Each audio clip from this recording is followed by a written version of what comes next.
today and other things. Lifestyle. Lifestyle. ThinkingRealEstate.com. Bill doesn't like that lifestyle thing. He likes facts. Oh, come on. Just telling you. All right. We should take a poll, but I don't know if we'd get much response. What do you think? Probably not. We don't even get questions, let alone answers to a poll. But if you have a question, 787-3397. That's right. And if you see breaking news, you can call that number too. Sure. Veteran real estate agent Laura Dwyer Schlettke and her husband Bill Schlettke. in the house today. Yeah. Bill Schlettke. He's in the house. Yes, I are. Real estate attorney to the stars.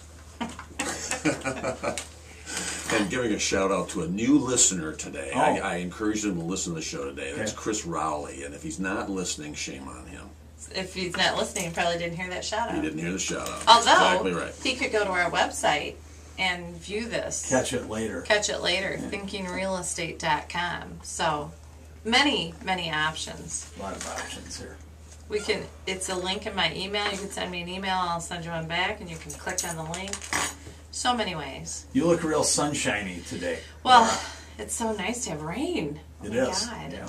I was on the phone yesterday when it downpoured, and I just was awestruck. Is that a phrase? Yeah. Yeah, it's close. Yeah, Awestruck. the one time she said, I'm in almond of that. Yeah, I created that I had to word. think of George W. Bush and the Decider, something like that. And if this is a lifestyle show, is that you got the wrong guest, because I have no lifestyle these days. Uh-huh. Come on. Oh, yeah. Are you taking calls? Do you Laura? feel sorry for him? You Bill? taking calls? Yes. Good morning.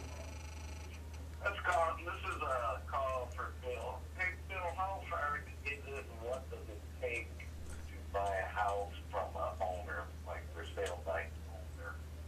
Huge mistake, because my wife is a realtor, and I want her to earn a commission so that I don't have to work so hard.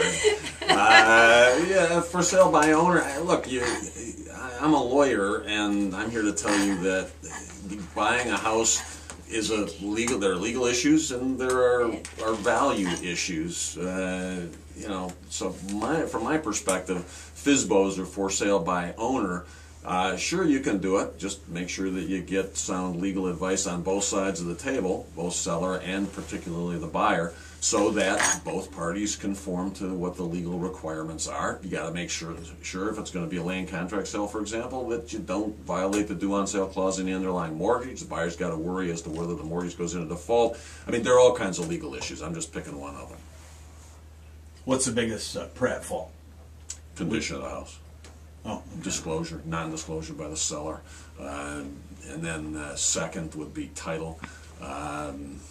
Third, as I say, verifying the value. But from a legal standpoint is what I'm talking about. Third would be, in terms of title, the existence of an underlying mortgage, that sort of thing. Making certain that there are no easements or other encroachments on the property. I mean, again, I've got checklists galore for different kinds of transactions. So, yeah, you can do FSBO, but make sure you get advice in connection with it. Somewhere along the line. Yep. Especially don't you think the farther it is out in the country, the more complicated it could be, simply because you're not dealing with a platted subdivision?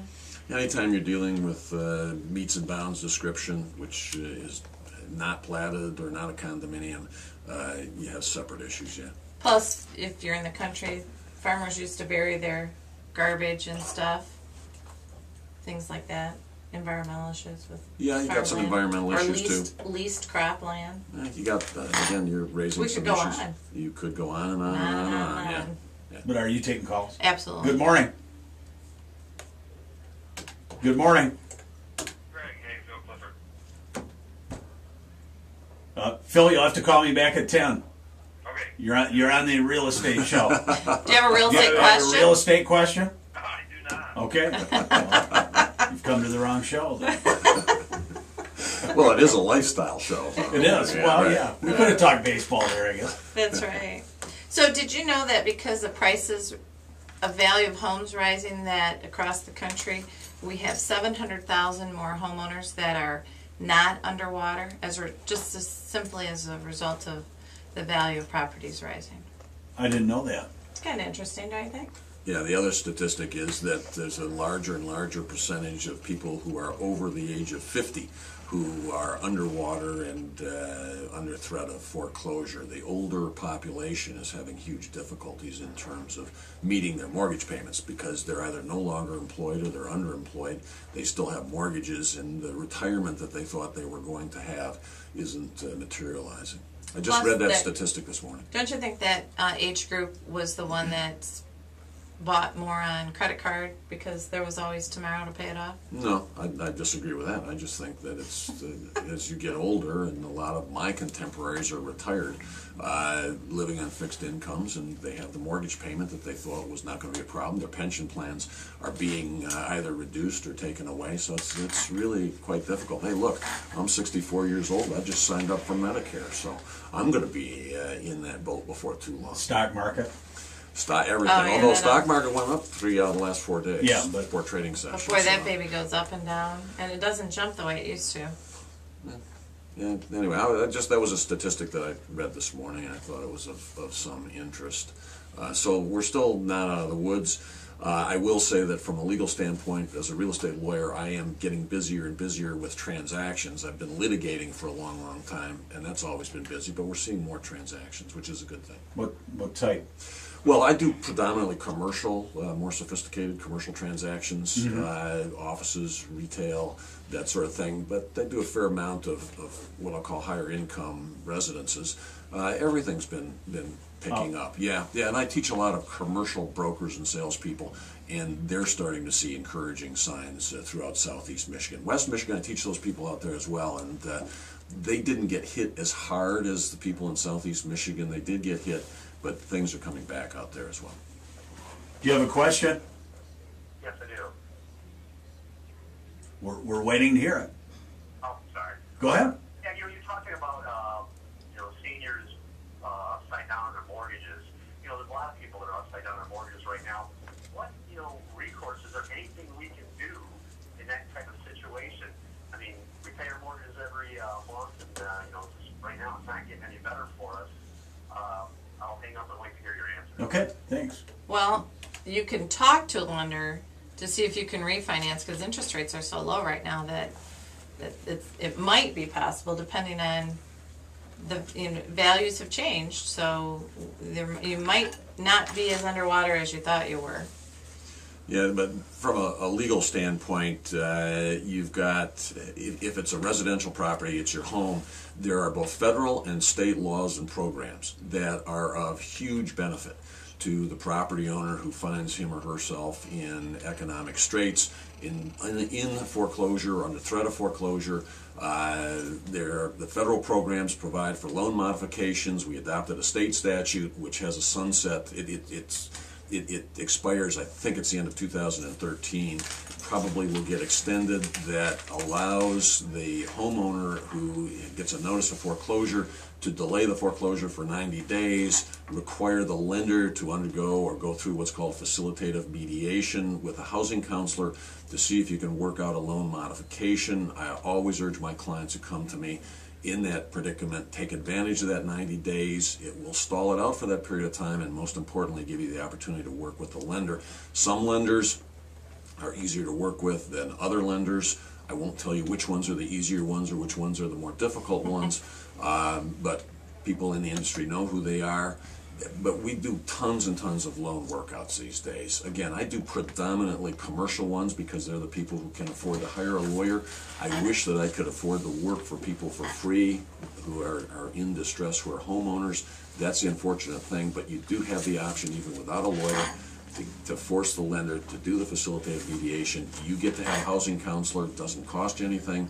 Take advantage of it. That's the best thing you can do. So there are avenues. There are things you can do. There are negotiations. Again, as a lawyer, I've got sort of an inside track with the lawyers for the lenders. Trott and Trott is probably the largest law firm handling residential home foreclosures in the state of Michigan. I love working with their lawyers. They're very good lawyers, but they're also good to work with, accommodating, and so we always have a contact. Before it gets in the hands of the lawyer, I find things are problematic for the homeowner. You can't get to the right person at the lender. They won't talk with you. That's, again, something you need to work through with different lenders. Some are easier than others. I hope that answers the question. Yeah. But there are options. Don't give up. Don't bury your head in the sand. There are things that you can do, and as I say, many lenders are willing to work with you. Some of the issues I'm seeing are people who bought on a land contract a few years ago are now refinancing, and the value of the house isn't what it was a couple of years ago, or 2 to 3, 4 years ago. So that's becoming an issue too, and we're having to deal with the lenders to see if we can. Well, that's about everybody, isn't it? Really? Well, no, I'm talking specifically about people who bought on a land contract Right. and are going to cash out that land contract. Oh, okay. Yeah, and typically they did a land contract because it was going to be 100% financing, and so now they still owe close to the full land contract balance 5 years later, but the value of the home has declined 40%, 50%. So when they go to get a loan and they can only get an 80% loan to value ratio loan, then they're up. However, pretty there early. is a lender that's taking that land contract and treating it as a new sale, so they can get an FHA mortgage at 3.5% down, Yeah. But again, which I thought was quite interesting. But again, it's based upon the value of the property. And Correct. since the value has diminished, I've got a land contract balance, let's say of $100,000. The property's value now is $60,000. So the max I'm going to get is the $60,000 less 3.5% that I put down. That doesn't pay off $100,000 land Right. contract So the issue balance. then is going back and dealing with the underlying Vendor- mortgage company. No, the underlying seller who did the land contract. Right. And if they had a mortgage in place, Right. got around to due on sale. There are all kinds of issues here, but life is still not easy for a lot of people right now. Yeah, and I had an email I saw this morning that someone wants to get into the real estate business, and he asked me if I had any advice for him. I haven't Can you responded share yet. that? Oh, you haven't. Well, I mean, if you get into real estate business now, you have to really do your homework. I mean, even if you're in the real estate business, you have to do your homework. You have to know what's going on, and every single day there's a brand new problem. So, if you want an easy job, it's not real estate. I'm not sure what is an easy job, but it's not real estate. Was that ever an easy job? Oh, there was a time when the market was hot, when you could put a sign out in front and an offer would come in and you'd close it. There was a 10-year period, 1990. I'd say 1995 to 2005 wasn't as much of a struggle as before and after that time frame. Now you have to know what There you're were doing. realtors falling out of trees, weren't there? Yeah, there were, right. And now it's more costly to be in the business, plus you have to know what you're doing. And you have to, if you don't know what you're doing, you have to be willing to admit it and go find out how to solve that problem and have the connections to solve that problem. Or have your own personal lawyer, like Laura does. It's a wise idea. I'm just a Yeah, lucky for person. which she doesn't pay anything, you know? Well, Okay. Yeah, nice look on your Yeah, face there. yeah. Okay. Oh, believe me, I pay. yeah. Oh, believe me. Oh, yeah. Ride the yeah. car with them. Yeah. So back to that for sale by owner question, though, some of the issues that might have to be addressed are they have to know what's going on in the community that's surrounding that particular property. How is it changing, especially in this economy? Yeah, again, you're dealing with realtor issues, not legal issues. Well, but those are still all issues with buying or for sale by owner, right? Yeah, no doubt. Yeah. Absolutely no doubt. Deed yeah. restrictions? Yeah, that goes back to title, you know. Right. Can I live with those deed restrictions? Are they going to impact my potential use of the property as a grow house, as a caregiver for medical marijuana, that sort of stuff? It's a lifestyle show. Come on. It is. Right. And what about public record problems, errors on clerical errors? We've had In that terms lately. of the documentation? Yeah, Oh, I mean, yeah. gosh, we've got one we're trying to close where grandma and grandpa. Oh, the deed didn't say whether mom and dad were married at the time that they got the deed, And then both are deceased, and both are deceased. and then no estate on one. Yeah, these are Yeah. the things that lawyers love and that we get paid to resolve. Right, exactly. And then, of course, environmental hazards. True. We have we have language in our purchase agreement that makes sure that we address all those issues. Hey, look, With a purchaser. I got somebody right now. I won't tell you where this is in Michigan, but they had somebody come out. They were practicing scuba diving on it, and they found 1755-gallon drums from a chemical company that obviously were put there probably back in the 50s or 60s or something like that. I mean, there are some really unusual things that arise. I understand as a lawyer, I only get involved in the ones where there's a problem. People come to me with those kinds of difficulties. But that's just a small example. Were those drums intact? No.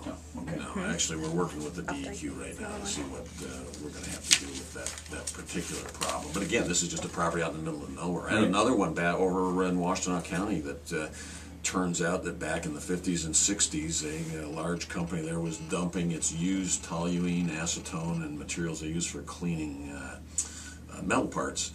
They'd been dumping it there for about 10 or 15 years. That would be illegal. Well, they weren't doing it. They had hired somebody who was hauling it, and that hauler, instead of taking it to a qualified landfill, rented property from a farmer, an old borrow pit, gravel borrow pit, and they were dumping it there for years and years. And you're talking about millions of dollars in terms of cleanup. This was a subdivision development that was about to go in. So.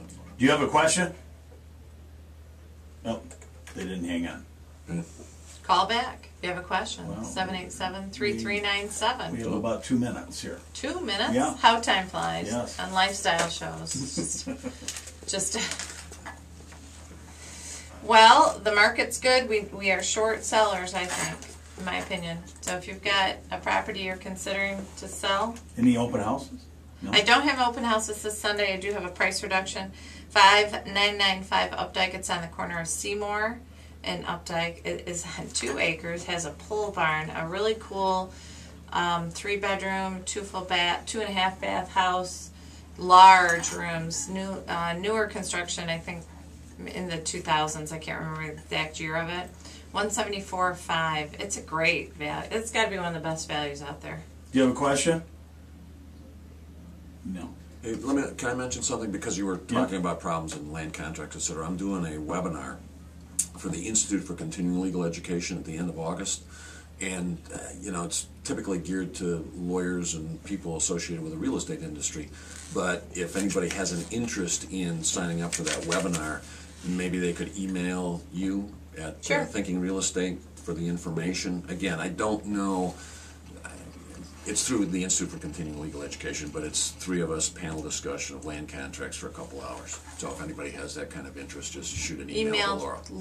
Laura, Laura, at 780-3800.com, or Laura at thinkingrealestate.com, or call us 780-3800, or go to our website thinkingrealestate.com, teamschlachte.com, 780-3800.com. What more do you need? And you'll get back to them with the information. Or sign up. And. I mean, we're here. This is our business.